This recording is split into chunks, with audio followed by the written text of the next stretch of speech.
You have a lot of titles. You've done a lot of things, sir. You go by Reverend Tillett. Your Eminence, Your Holiness. Okay, so cool. Just keep it humble. Hey, Gritty Kitties. Welcome to another episode of Catty Chats. I am Blaire Postman, founder of Cat Ladies for America. We talk with people who try to make the world suck less in new and interesting ways. In this episode, we are talking to Reverend Stephen Tillett, former Air Force Lieutenant Colonel, about his race for the Maryland State Senate, but more importantly, why fairness isn't radical. What a frickin' week. This episode was taped before the Voting Rights Act was decimated and southern states started crawling all over themselves to see who could make life go back to 1952 the fastest. So when you hear us talk about redistricting in Maryland in particular, that's why we don't sound like even more pissed off than we already do. New Catty Chats episodes are released every Tuesday and sometimes a little extra something here and there. Video version of the podcast is on YouTube at Cat Ladies for America, and the audio-only version is across all your audio pod platforms. Find all our info, including how to join our nationwide Action Cat events and calls to action, how to join or start one of our in real life Cat Lady chapters across the country, and even more at catladiesforamerica.com. Please like, comment, and share. Leave us a 5-star review on this interview. Woohoo! Cat Ladies for America is run on volunteers, caffeine, and rage, lots of it, but basic tools for our organizing and communications work does still cost money. So, if you can support our work to make America suck less again by giving us just a little bit of a donation to our Substack or through our website, catladiesforamerica.com, and any amount is perfect. As always, my kitties, claws out. Meow. This week's guest is Reverend Stephen Tillett, also known as Pastor T, Democratic candidate for Maryland's 32nd District. Right. Welcome, Pastor T. Thank you. Good morning. It's good to be with you. And I appreciated more than you know when you were doing your intro and you said you're trying to make things suck less. I'm on board with that because things suck so badly in so many places right now. Whatever we can do to make things suck less, let's do it. Let's start with whatever is around us, right? So for 100%, well, I'm glad it's not going to be a cantankerous interview. Before we get into some of the issues and why you're running for the state senate in Maryland in the 32nd district, I wonder if you could tell us a little bit about your background, because you are a pastor, but you've had a whole other career before that. Could you tell us a little bit about that and where you're from? Sure. So I've spent my life serving people as a pastor, a veteran, community leader. And I'm running to make sure that their voices are heard when decisions are made. So I was born and reared in Washington, D.C. I understand that from my wife that I'm one of the few people that uses the term reared, but my mother was an English teacher. So that's what she said. That's what I say. In Washington, D.C., I've been a pastor for 36 years, the last 28 of them in Maryland, Baltimore, and then Annapolis. Been in Annapolis for 22 years. Have had 3 kids, now 2. My son passed away, so 2 daughters, 2 grandsons. So I have grandkids, and then I have a 13-year-old in 8th grade. Just finished taking care of a 102-year-old, my mother, whom the Lord promoted finally on the 8th of March after a wonderful life. And just trying to serve. This is the season, I think, especially the season that's going on in this country, for people that are not concerned with politics as a career and trying to, kind of make moves and see what comes next for me. And instead, my mission is to be your voice in the room. When you were serving in the Air Force, were there any lessons that you learned that you think are particularly applicable right now? And they might be positive lessons, they might be negative lessons. So when you're in the military, sort of like being in a team sport, you have to kind of look past that. I also, for a while, served as a chaplain for the University of Maryland Terrapins football team. But when you're in that room, did you have good luck? How was their record? They made some bowl games while I was there. Okay, so all right. I won't attribute that to me, but they did. When you're on it's being in the military, you were saying it's like being on a team sport. Yeah, it's like the team sport where you look around the room and you have people from all different backgrounds, all walks of life, different parts of the country, et cetera, different faith backgrounds or no faith, et cetera, ethnicities. And so you have to make the decision to work together, because you never know when you might be back to back with that person in a challenging situation, and you don't have time to ask them what party they're in, what their ideology is, or anything of that nature. So the military really taught me how to function and operate in a diverse situation.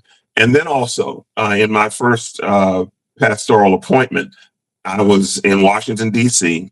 So I'm 30 years old. I'm a rookie pastor, not just wet, but drenched behind the ears. And they send me to a majority white, elderly, Southern white congregation. And so on its face, you're like, that's not going to work. But the Lord knit us together like family for 6.5 years. And so I learned that about the sameness, the fundamental sameness of people. When you look past this 1/4 of an inch or 1/10 of an inch of our exterior, we are very much the same. And so that sounds like you've those were big important lessons to learn in your life. And then but for the past several decades, you have been a pastor in and around, we'll call it the DMV. You've been in Baltimore. You were started in DC, as you just mentioned. You've been in Baltimore. Now you've been in Anne Arundel County for a number of years. And, it's an interesting track, because the district that you're looking to represent in the Maryland Senate. My district is a well gerrymandered district. So I don't have any one community in its entirety. So it starts off on the northern end up by BWI Airport in Linthicum. So I got part of Linthicum. And on the southern end down by a Laurel Racetrack. So we've got and bits and pieces in between. And so what are the issues that you see? It's Anne Arundel, for people who aren't in and around Maryland or Washington, D.C. or Baltimore. It's a bit of a bedroom community. There's a lot of people there who are commuting either to Baltimore or to D.C., but it's also right outside Annapolis. So that, that's a lot of people working in the state government. Annapolis has, its own, economic base and its own jobs and its own economy. And, you've got BWI right there, which is our transit hub. That's where I fly out of. What is important right now to the people in your district? Well, as you know, not just in the 32nd district, but throughout the state of Maryland, there's a great concern with utility costs, because in an unexplained, it's kind of unexplained. It just keeps going up. Your electric bill. I mean, my last electric bill, and I've got solar panels. Wow. our last BG&E bill was $700. Now, wow. Yeah. Right. But of course, sometimes the solar panels were covered in snow or whatever, so they didn't get to do as much as they do in the summer. But still, the people's utility bills are going up, food costs are going up. And so the cost of living is significant. And actually, I was in a meeting yesterday where someone was discussing the fact that there's sort of a drain happening in the state of Maryland, where people are leaving largely for affordability reasons, because we are having affordability challenges. So making life more affordable for everyone in the state, certainly for our veterans, as I'm a military veteran, for our seniors, just so that people can not just survive, not just barely scrape by, but thrive. And one thing, Blaire, I want to say is that one of the groups I've worked with, so I was president of the Anne Arundel County branch NAACP, also was co-chair for a number of years with ACT, Anne Arundel Connecting Together, which is a multi-ethnic, multi-faith group in Anne Arundel County that's done a lot of good work. But, and you mentioned housing, we'll get to that. And also I was a tri-chair with the Maryland Poor People's Campaign. And one thing that political campaigns miss all the time, I think, is they target their campaign to who? The middle class. But as we saw, as the federal government began to assault people financially and in their careers, policy violence against people who go to work every day, working hard, fulfilling their mission. And so middle class people lost their jobs, and it doesn't take long to fall from the middle class into a more challenged situation or even poverty. So my point being, statistics show us that 40% four out of every 10 of our fellow Americans, 4 out of every 10 of our fellow Marylanders are poor and low wealth. And so we need to direct policy that's going to help them to elevate them, because as the saying goes, a rising tide lifts all boats. And I agree. And also, anyone who has spent any time in Maryland, especially near DC in those bedroom communities, but not exclusively in DC, there's all kinds of affordability issues. I mean, sometimes I hear folks complaining, as just an example, these younger folks, they don't want to come into the office. I'm like, well, these younger folks probably live an hour. They might live an hour away, commute from the office. They don't have the transit systems that you would like. It's expensive to drive. The traffic is atrocious. And so they're spending hours of extra time that, when I moved to DC, in the suburbs of DC, and I was going to a job, I didn't have a 2-hour commute, one way, or an hour and a half commute. And so, and why is that? It's because it's so hard to afford a place to rent. Forget buy.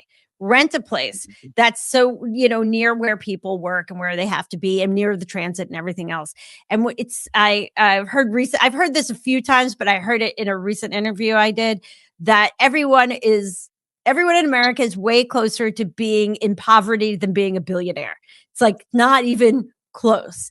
And Right. I have been in my own, I was lucky and had some support systems, but I years ago had a business go out of business with the housing crisis era of 2008, 2009, and I was having my water turned off and had to leave my house, and I had to do lots of. Being poor is very expensive. And I wonder if you could tell us some of the ways that you've worked on that you would like to bring into the Maryland Senate for the people you represent to make being disadvantaged economically not this impossible quicksand that is so hard for people to get out of. Right. The quicksand, a poignant use of words there. Seriously, because it's like quicksand. You're struggling, and the more you struggle, the farther you think. There's a message on the back of the Poor People's Campaign shirt that says, "Fight poverty, not the poor." And it often seems as if policy is a choice. And when people say, well, we can't, it's not that you can't, you won't. It's a matter of willpower. And if you were more concerned with giving tax breaks to millionaires and billionaires, tax breaks to corporations, and poor people, well, good luck with that. Who are you serving? You're serving 1 or 2% of the population and telling the other 90% good luck with that. And that's not the way you govern. So one of the things that I would like to do is to have sort of a poverty measure, if you will, to see when we're looking at legislation, and some things may not affect poverty at all, but in other instances, because they always have an economic footnote when bills are legislated, so people know how much they're going to cost and how they'll fit in the budget. There also needs to be a poverty measure to determine, will this make life better or worse for people who are struggling? Because there are a whole lot of people like you who had their water cut off or gotten that mail from BG&E or phone company or whatever in the pink envelope, which lets you know your stuff's about ready to be cut off. And it shouldn't be like that. Things don't have to be that hard. And expensive to get turned back on, by the way. Oh, yes. As if you didn't have enough money for your bill. And now, oh, by the way, to turn it back on, we're going to need more money than you already didn't have. We all want everybody to care because it's the morally right thing to do. But also, sometimes we live in a busy world. Everyone's trying to survive, and we're in an onslaught of information, not always by the sources we choose. When things help people who are experiencing poverty, doesn't that also help people in some ways in quality of life? and it helps everybody. That does not. As I said, a rising tide lifts all boats. If you're helping people who are struggling, you're not taking anything away from people who already have, from people who are doing well, but you're elevating those. And then the other thing, just in terms of our tax policy, is that we bend over backwards trying to take less money from people who frankly should be paying more. And so as a result, the burden of carrying the state of Maryland. The burden of carrying the United States of America financially falls to the the other 98%. Right. The lower 90% socioeconomically, and you're making life easier for the people that have wealth. And that's not the way it should be. I'm not saying that by the time we're done with them, wealthy people should be struggling, but I am saying, Not, yeah, if you've made $100 million, you should be able to live on 90, or you should be able to live on 80. It just shouldn't be that hard, rather than expecting the person that's working 2 or 3 jobs just to try and keep a roof over their head, feed their kids, etc. And they don't have time to spend with their kids because they're always working. That instead they are paying their fair. That everyone pays their fair share, and that's not what's happening. I think it's just hard for some people to remember all the time that, like, do you want better roads? All those big corporations, Amazon uses our roads like crazy. Every day. You want better roads because they got these big old trucks running all over the place. They should pay for those roads, and that makes it easier for people to get to work. I got a flat tire going up 83 a couple of weeks ago. Had to get it checked. I wasn't the only one. Right. After the snow, the weekend I'm talking about. Oh, it was one of those craters. One of those craters. This is no shade. This is no shade. This is like nothing. It just was like barely melting. No shade to Mayor Scott. I'm just saying, so like if you want things like that to get fixed better, faster, and work for everybody, including, your middle class, working class, experiencing poverty, unemployment, whatever it might be. If you want to have better transit, if you want to have better everything, then we need people to pay their fair share. So what are some things that specifically maybe the Senate didn't do this or isn't going to take care of this legislative term that you would have wished they would have included? Well, I was a proponent, reluctantly, for redistricting. Mm-hmm. Now we know that the way the country is designed, the census, the decennial census, every 10 years is taken in the year ending in 0, and by 2 years after that, they're supposed to be able to, based on that information, do the redistricting every 10 years. Of course, in this instance, we had somebody in Washington who demanded that some people who listen to him redistrict in the middle of the decade. You're more polite than I am, Pastor T. Well, and I like that. my mother would tell me I should take some lessons. I probably should.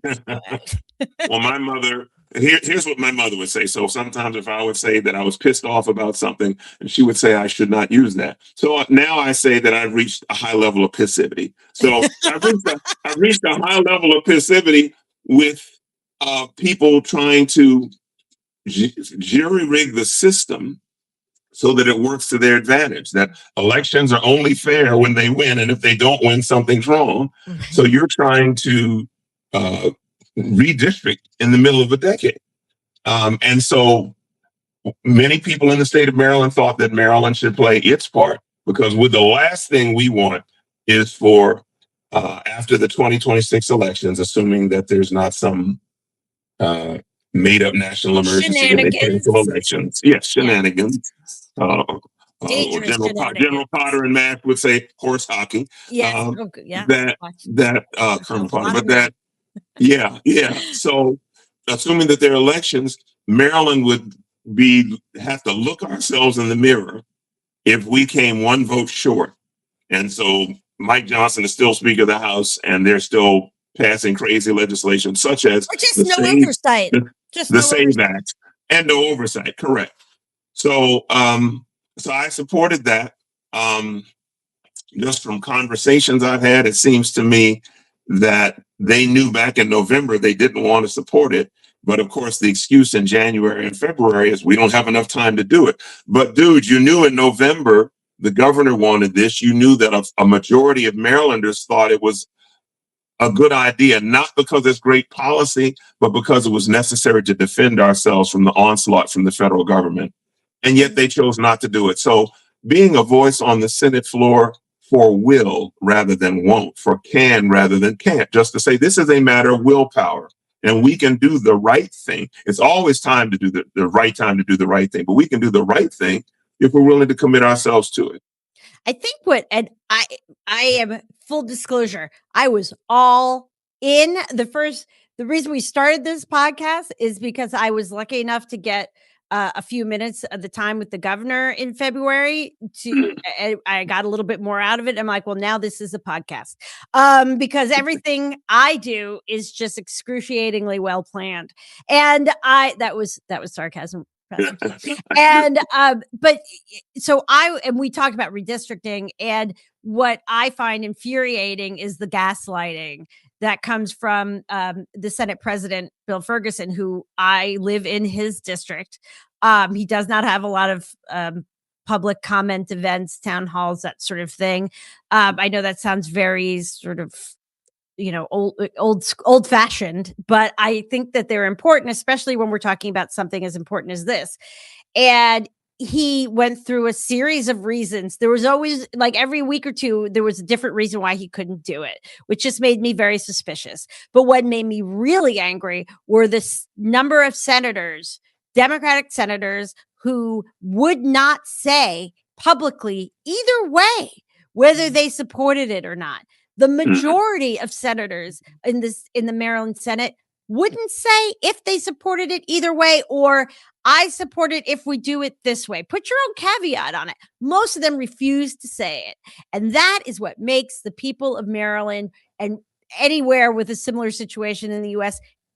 think that they just despise the political or the electoral system, because they elected you. You have it. You guess what? It is your job to make decisions. And sometimes you're going to make a decision that maybe most people like, but a lot of people don't, or vice versa. And so do I hear you saying that sometimes people just need to grow a pair and need to do what needs to be done? You do. I'm also a comedian, and I could say it in worse language than that. But I really, the lack, I don't call it courage. And so I heard stories about this state senator was told that they wouldn't get this kind of money for their district if they, not for instance they voted for it, if they came out publicly to put the vote on the floor. And if that is the kind of, excuse me to your mother, God bless her, that's the kind of bullshit that people find infuriating. Because now, first of all, if the Senate president is threatening your district, I think your district should know about that. And I think your voters should know about that. And I also think that sometimes, even when they do that, you have to call their bluff, because that's what you have to do with bullies. I mean, bullies, we see it down in Washington, D.C. right now. It's amazing what happens when you stand up to a bully and tell them no. There's a lot of extra bluster that happens, and then they tend to move on to try to find a softer target. Anyway, that was just me getting angry. So that was not interviewing you. That was me telling you stuff. But you remember when there was a gathering, I think, of governors with the occupant of the White House, and the governor of Maine, God bless her, he was trying to force some of his policy on her related to trans kids or something. And it's like, so it's almost like this misadministration is using trans kids as the new Jews in Hitler's era. It's like we need to target them so everybody can. It's like, do you realize, first of all, they're human beings. They're somebody's kids. Number two, do you realize what a small number of people that is that they're getting all lathered up about? But anyway, so he brings that up, and the governor of Maine is kind of shaking her head no. And he's like, you're not doing that. And she said, well, something about what's going to happen. And she just said, I'll see you in court. And guess what? And I wasn't mad at her at all, because that's how you deal with a bully. And especially if you want to bully 50 people, the 50 governors of the 50 states, you want to bully 50 people. If the governors would just have the testicular fortitude to say, we ain't doing that, what's he going to do? You can't sue everybody, but that just requires political courage. And they lose in court all the time. They do. The MAGA administration, the Epstein class, they lose in court a lot. So it's just, they're just hoping that the process is what intimidates people from pursuing that line. So sorry, I took us down a rabbit hole around redistricting. You don't show up to a knife fight with a butter knife. We don't want any fights and any knives, but it's a metaphor. And the point is, we just couldn't let people like redistrict everywhere and like openly cheat. If I'm not a gambler, so I'm going to mess this up. But if I'm at a poker table and I see everyone cheating, and then the dealer says like, okay, call, money in the pot. I'm not going to keep throwing my money in the pot. I know everybody's cheating. I'm going to do something else. It is not being magnanimous. It is not being honorable to sit around and let people steal democracy by cheating. It seems as if you've spent a lot of the last few decades between your work as a pastor, between ACT, probably through the Maryland Poor People Coalition on affordability. Is there anything that you had wished the state Senate had brought up, or the legislature generally had brought up in this legislative session that they didn't, that you would push for when you're elected? Well, one thing that we've done in Anne Arundel County that I wish for and hope that the rest of the state will embrace is County Councilman Pete Smith, who's running for a county executive in Anne Arundel County, passed a tiny homes bill, a cottage homes bill. And essentially what that does is it builds a house that has smaller square footage, but most people don't need to live in a mansion anyway. Smaller square footage, but it allows you to get your foot in the door in the housing market. Literally. Yes, literally and figuratively, so that you can then eventually, when you move, somebody else who needs that can get it, and then you can use the equity from that to buy something a little larger. The whole right. As opposed to, and you talked about people having to drive an hour or more to work, and I think about the fact that there are people who work in Maryland who live in York, Pennsylvania. People who work in DC. I got a friend I grew up with a few blocks away in DC, and she and her husband live in York, Pennsylvania, but she works in Maryland and DC. But it's less expensive there. And so unless we want to have a brain drain and talent drain and population drain leaving the state because of unaffordability, we need to, and I think that the state legislature should make it easier, not harder, for county planning boards and commissions and whatnot, planning and zoning folks, to set aside quadrants of land, areas of land, of property that can be used to build cottage homes, so that then you will meet the needs of hundreds and thousands then of people that need housing. So that you look at the problem and you say, well, what can we do to fix it? People don't have housing. Well, dang it, then figure out a way to get them housing. And the kind of housing too, because it's what you're talking about. They're like smaller homes or cottage homes, but especially if you're in your late 20s, early 30s, maybe you just got married, maybe you're going to have a kid, maybe you want more than 3 cats. I only have 3, maybe I want 7, whatever you want, but you don't want to be in a 1-bedroom apartment necessarily. And also you just want a place that's like nice and clean and safe, and it's got maybe it's got like one of those little notches in the shower. I got a notch, and it took me many years to get a built-in notch in my shower. I was in my 50s, but I'm excited about it now. And so, just like a little couple of things that's modern, and it's like, oh, this works. The Wi-Fi is up to date because this home isn't from 100 years ago. And when we build those houses, that's great and that's important, but a lot of the building that goes on, and I don't have the stats, I'm not going to be the expert you are. I'm just looking even in Baltimore. I live in Little Italy. I live not far from the harbor, right? So there's all these, there's a few little buildings, and they've renovated it, and they've turned some of the row houses into apartments, which it should be it totally makes sense. Or they're building other buildings that have affordable housing, but then they have something over here that they want to make this enormous high rise, and it's all going to be not literally just Airbnbs, but you just kind of get that vibe. Okay, this is just these are not going to be affordable rents for anyone. And Baltimore needs nice, clean, cozy housing that people can get into as their first place, either as a renter on their own or as a buyer. And they need it to be at certain price points. And we should be able to do that. It feels like we focus a lot on these these much more expensive properties that is not helping most of the people.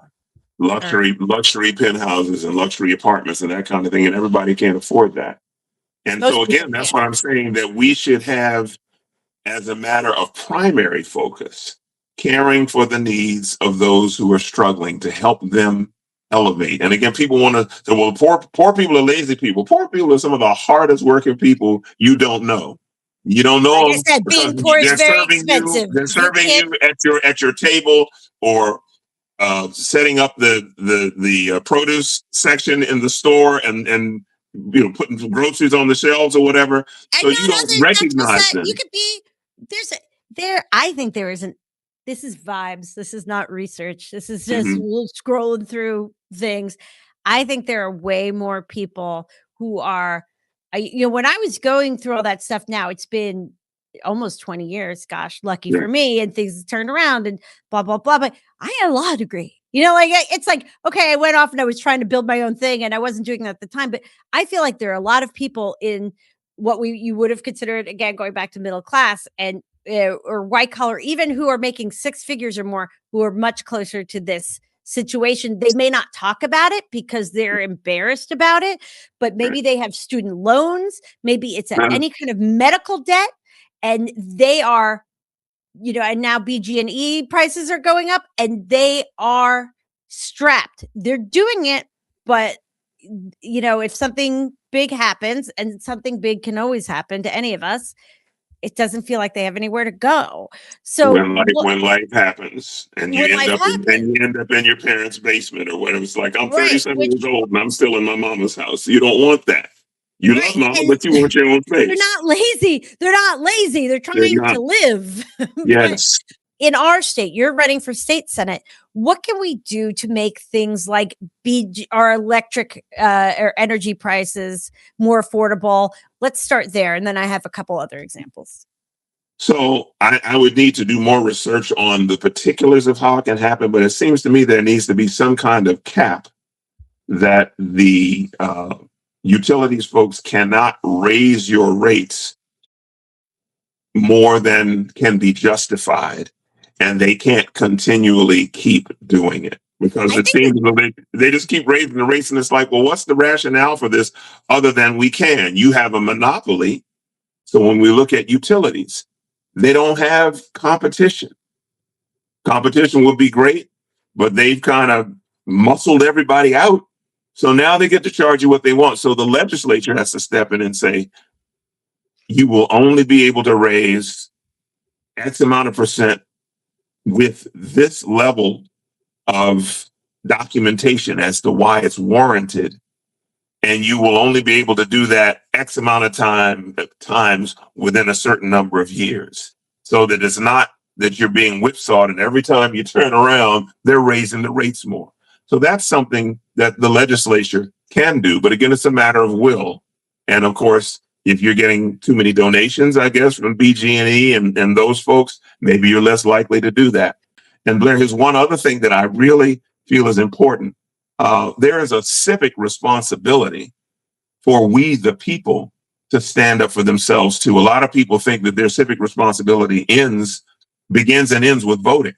They say, no. There's several steps to the process. You have to register to vote. You have to get educated on the issues so that when you vote intelligently for people that support the issues that matter to you. And then after that, you show up and hold them accountable. They don't get a 2-year, 4-year, 6-year pass after you voted for them.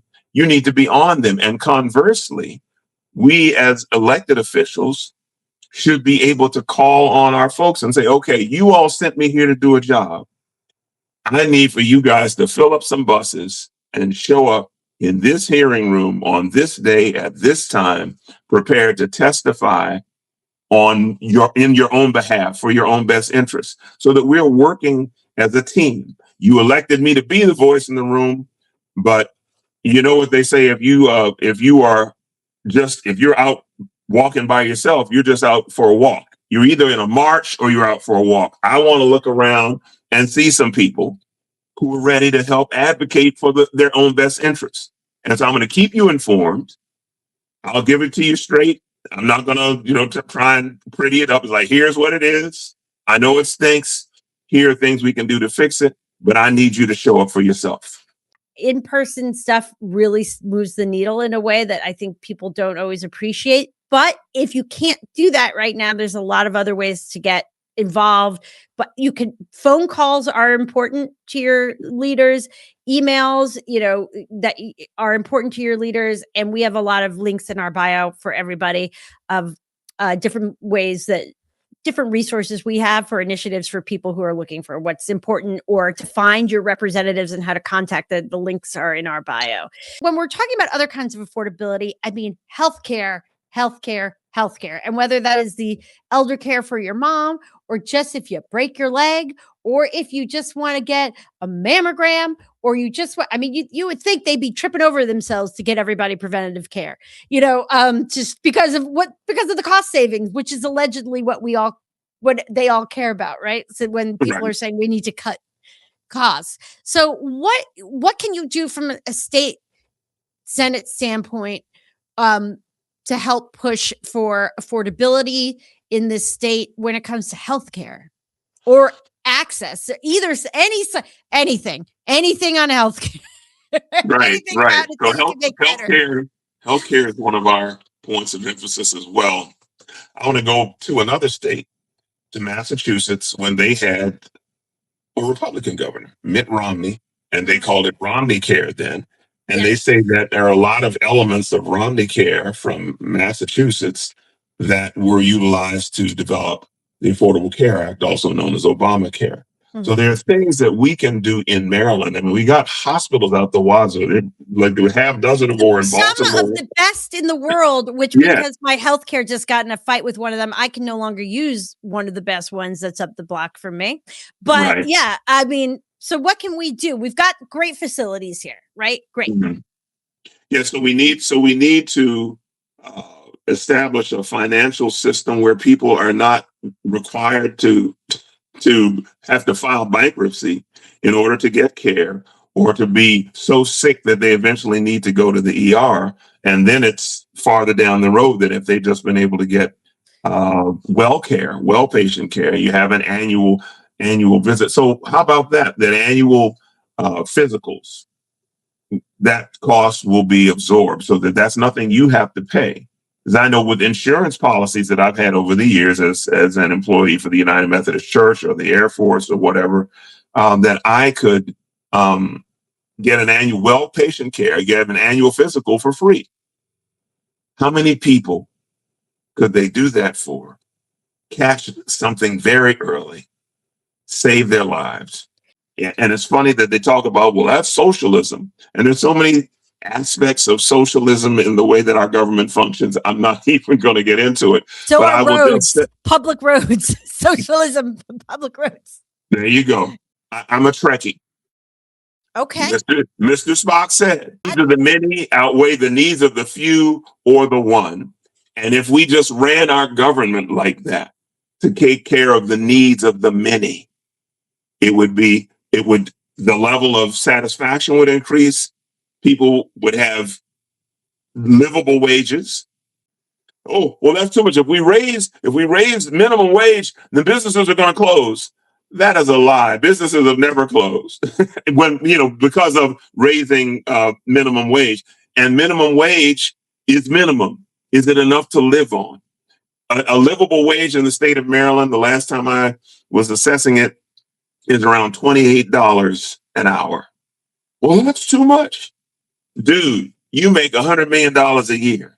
Why does somebody making $28 an hour bother you? So that's what I'm saying, that we need to direct our policy making toward most of the people rather than a few of the people, and not allow ourselves to be bought off by a few of the people so most of the people don't get served. That's why I'm running to be the voice in the room, so that when anybody comes at me with some baubles or whatever, it's like, no, I'm not. That's not why I'm here. I'm here to represent. I'm here to represent you too. I mean, I'm here to serve everybody, not just you. And your voice is one that is quite skilled. I can tell you have You have pastor voice capabilities. I can tell just from this interview. So it would be a heck of a voice, I'm sure. So why you? What's distinguishing you from some of the folks that you're running against? All right, I want to be. Don't be. I Don't. want. Pastor T, be just a little bit. You're not being bad. You're just being honest. I don't want to be just another system politician who is going there to figure out, okay, what can I do to advance myself? So I'm here, and then I can start to get seniority, and I want to angle my way to be chair of this subcommittee and then chair of this committee, and then in leadership. My focus is serving we the people in the 32nd district in the state of Maryland right now. That's the focus.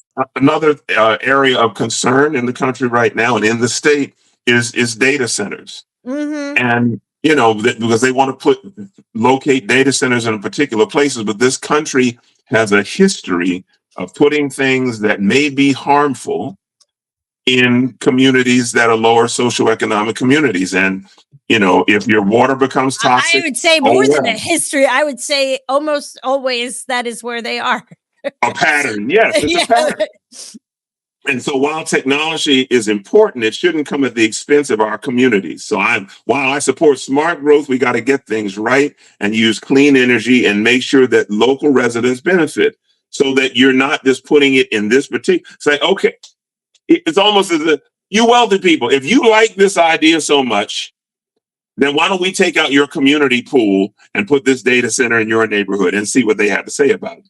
Now, we know they're not going to do that. But the thing is, when you are contemplating and envisioning and designing this data center, how would you want to design it if it were going to be in your neighborhood? And you could look at some of these places in Tennessee in particular, I think, that have had burning off fuel constantly. There's noise pollution constantly. There's all kinds of smoke in the air. And we don't know that once the thing is built, we don't know where the jobs for the people in the community are coming for that. Right. And second, there's a lot of people. It's not that AI will evaporate and disappear, but this idea that it's suddenly going to make everyone like their new jobs and new careers and everyone's going to benefit. And they're spending all these billions of dollars. It's because they want to make money and they already spend a lot of money. I would just like to point out that I believe yesterday it was quietly, but not quietly enough, I guess, it was announced by Meta yesterday that they are shutting down their metaverse operation, that they have spent something like 80 or $100 billion producing, where everyone's going to live in the cartoon world and we're going to have cartoon money and cartoon friends or whatever. I don't know. It's not he changed the whole name of Facebook's parent company to Meta for this. They're shutting the whole operation down by June. And he has said out loud, this is just one example from one of them. He has said out loud, there's a lot of people, a lot of the money is probably not going to get, come back to a lot of these companies. They're all just in a race. They have the extra money to spend because they hoard it. So they're trying to get to be the one or two or three companies that are really relied on for this stuff. It's like, so we're spending all this money on it, and to put it here, we're using all this water and all this pollution. We're not really thinking about the repercussions on our local economy and our environment and everything else. There's no guarantee that all of these things are going to be around. And what do you do with an empty data center when nobody's using it anymore because some of these companies have gone out of business? What do you do with it then? Okay. How about we retrofit it and use it for housing so that people can buy condos? That's actually, first of all, way better for the environment too. Yeah, but maybe we could cut out the middleman. We could cut out the part where we have the AI data center in there. We need our technology to grow. There's great things possible. I can understand great things, but it has to be regulated. You cannot let these guys be cowboys. Put it anywhere and burn off whatever, just do whatever environmental damage they want to do. And it's going to affect the people who live there. And you can't do it. Right. Even when we like people, we have to be able to say hey, Governor, what's going on in these data centers? I was going to say, and if your campaign has been supported by some of these people, it's like, okay, I need you to explain it to me like I'm a 12-year-old. Why this is necessary. And then after that, after you've explained it to me, then you need to, here is the metric that I'm going to use to determine if I support it. And if so, identifying a place where it will cause maximum benefit and minimum of harm. Yeah. Speaking of which though, are there any entities, organizations, companies that you're not taking donations from? So I don't anticipate until You're after saying I it hasn't win. been a problem as of yet. It has not been a problem. And even um, when I am a state senator, and then at that point people come calling and they want to see if you'll do business, I'll sit down and talk to anybody, but I'm going to ask hard questions. Your answers need to make sense. I'm going to, using a biblical study kind of term, I'm going to proof text what you have said and get some receipts from some experts and see if what you're saying makes sense. And if so, the best way to do it. If it doesn't make sense, or if it is a process that's going to lack integrity or cause harm, I'm sorry, I will not be able to support you. That's the way I'm going to evaluate it. So I will not, you will not be able to buy me. You were the head of the NAACP for a number of years. How does that inform your work, and what's an important lesson that Marylanders need to understand that a lot of us don't understand? So one of the main things when you're with the NAACP is that people look to organizations like that when they have some difficulty, often with the law, with law enforcement, with the criminal legal system. And so people would file complaints. We would have attorneys that work with us that would evaluate them and offer some counsel or direct them to attorneys who could help them.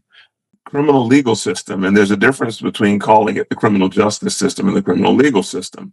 Many people don't call it the criminal justice system because, unfortunately, it is often not just. You look at the disproportionate number of brown people who are incarcerated with respect to what their actual proportion of the population is.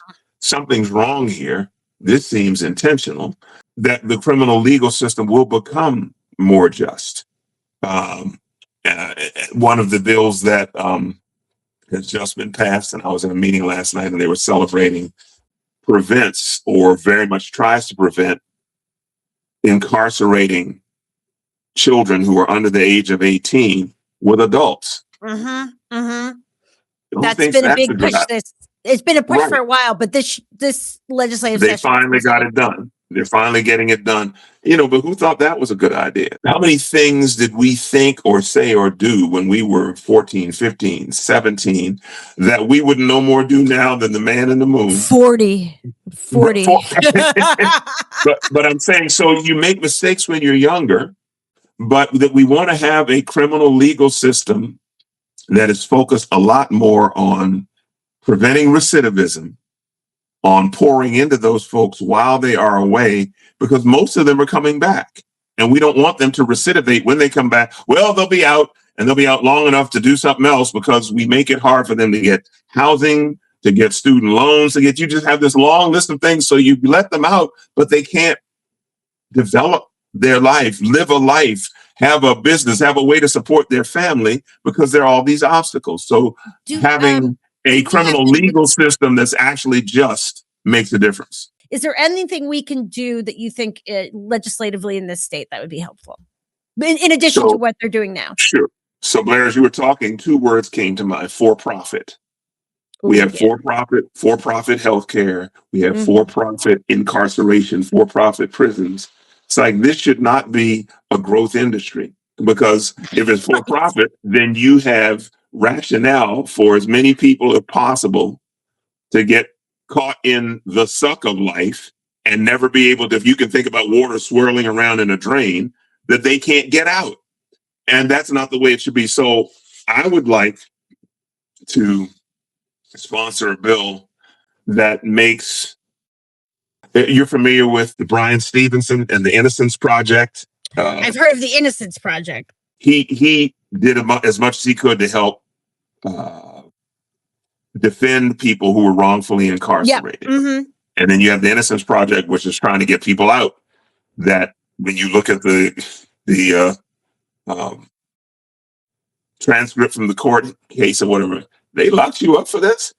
So that there would be a process for people, number one, to expunge without it costing them an arm and a leg, something that legislatively we can make available to them.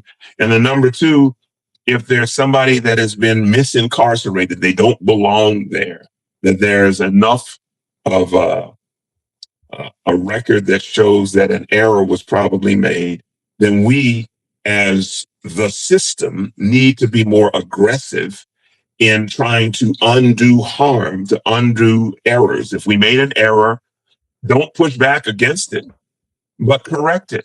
Sometimes you just have to say, my bad. I made a mistake. I was wrong. And maybe as a husband, I'm cued to do that. You know, when you're married, you want to stay married. You have to learn how to say, my bad, I was wrong. But we need to do that as a society. Sometimes you actually are wrong. Sometimes also the husband is wrong. Sometimes I was just absolutely. Absolutely. And sometimes wives are wrong too, okay? It's crazy talk. And one of the challenges that we're having in the United States right now is that you have people who are trying to turn back the clock to a time when it was all good for them. But someone who's a legal expert was doing an assessment and saying that this Supreme Court is the most conservative Supreme Court since the 1930s. So if we think back to the 1930s, which was 95 years ago, if we think back to the 1930s, who was life great for in the 1930s? And for whom did life suck in the 1930s? Women, people of color, etc. Well, life wasn't all that great for us. So why would you want to go backward? If you look at other countries, Germany post Nazis, South Africa to a degree, post-apartheid, that they had truth and reconciliation commissions. They dealt with actual history and actual facts. You confess what was done that was wrong, as opposed to gaslighting, sweeping it under the rug, taking exhibits out of museums, acting like it didn't happen when everybody knows it did. And that's why the truth is important. The truth matters. Facts matter. History matters. And so we need to be about telling the truth, even if it's an uncomfortable truth about ourselves. And something else that is very much on the mind of people across the country, but for a lot of reasons, especially in Maryland right now, is all things surrounding ICE and ICE immigration reform. And I just think that for somebody who has worked with the NAACP for so long, that has so much from Thurgood, just so much experience, and more than maybe any other organization in the country about dealing with the criminal side of social justice and how they try to make things criminal in order to oppress people, make things criminal in order to keep people down or to keep the status quo the way they want. So what do you take from those lessons for this sort of slightly different incarnation, maybe more just blatant incarnation of when we're looking at the ICE era? Right. Well, the first thing is I find it troubling that people who were found guilty of crimes, put in jail for an insurrection against the United States, for rioting on the Capitol grounds, for beating and assaulting police officers, get pardoned for their crimes, and then are offered signing bonuses to now become law enforcement. So lawbreakers now being put in a role of law enforcement to wear masks and have no accountability and to mistreat and abuse people. The fact that there is this huge hypocrisy where people who claim to be so-called Christians, but the Bible is a book of suggestions. Okay, so what the Bible says about how we're supposed to deal with widows and orphans, deal with immigrants and quote foreigners, and you should treat the foreigner as you treat your native born. That's what the Bible says. And these people who came here and slight rabbit hole. And so you're on stolen lands built by the labor of stolen people. And now you want to tell everybody else you can't come and you're the foreigner, you can't stay. So it's wrong. And when you're separating people from their loved ones, they don't are not allowed to have basic human rights. You're trying to ship them off to countries they're not from, countries you can pay off that you pay. And if you're paying a country $20 million to take some of our criminals or more often, people who just violated misdemeanor violations of entering the country illegally, that's a misdemeanor, not a felony. Somebody put that $20 million in the pocket because that 20 million isn't paying them to keep these people. And so it is just morally wrong and reprehensible. What you should do instead of firing immigration attorneys, how about you have more? You have more immigration attorneys and more immigration judges, which, to his credit, President George W. Bush tried to do in his administration. So you have a Republican from a border state who's trying to say, well, here's something we can do to deal with this immigration backlog, and you refuse to do it because then you lose a campaign issue. How about doing the right thing? So we're not sending a 5-year-old girl who's born of immigrant parents being treated for cancer. You cut off her cancer treatments, which now you're no longer funding cancer research. Hello. And you send her back to her home country when her people are here to die. That is wickedness in high places, as we would say from scripture in Ephesians chapter 6. But that's wickedness in high places, and we cannot allow that to continue unchallenged. I close with this. I'm also a Marvel guy. And in the Daredevil series. If you're both a Marvel guy and a Star Trek guy, I have a guy who lives with me, my husband. Your husband. At the end of the last Daredevil episode last year, and wait for the next one. And the Kingpin he's a crook, but he's the mayor of New York, engaging in criminal activity, has gangs of thugs to supposedly reduce crime, etc. And there was a point at the end of the movie where Daredevil said, you have to resist, rebel, and rebuild. And that's the mode we're in right now. That's a hashtag I use. We have to resist evil, resist wickedness in high places, resist policy violence against poor people, against powerless people, and then rebel, and then rebuild, because we're going to have to rebuild. And what we rebuild this country into needs to be better than what we've come from, so that, Lord willing, this can never happen again. Well, sir, Pastor T, it's been a real pleasure. Thank you for taking all this time with me. And first of all, where can people find you? What's the best way to find out about your campaign? friendsofstephen.com, and that's Stephen, Stephen, Tillett, Tillett. If you go to friendsofstephen.com, you'll see an opportunity to volunteer to support the campaign. You'll see some of our policy initiatives and prescriptions for and areas of focus. And if you want to donate to support the campaign, since you know that there are not any wealthy people that are going to give me money, if you want to give some because a little bit, a little at a time, right? Yeah. To each their ability. If I'm speaking to you, we could use your support in that way as well, so that on June 23rd, we will be victorious and be headed, we pray, toward a term in the state Senate representing District 32. I will tell you that I didn't ask you this because I think you know the answer. No cats in your life, but I think somebody on your staff has cats and found me. So maybe Devin. Okay. Oh, I think Devin has cats. So, okay. As I said to somebody else in an interview a couple weeks ago, we do not exclusively interview cat ladies, cat daddies, cat folks, and our uncatted allies. But we consider you an uncatted ally. We're trying to do things, make things suck less in new and different ways. And so, but I will tell you that I end you're going to do your best. You're a man of dignity. You've been in the Air Force. You've been a pastor. This is not that dignified. I just say, claws out, and then we do a little meow. So you're going to do a little meow with me? The governor really, he went lion. So I'm going to say, claws out, and then meow. It's a little goodbye to the people. All right. So 3, 2, 1, claws out. Meow. You know what? Perfect.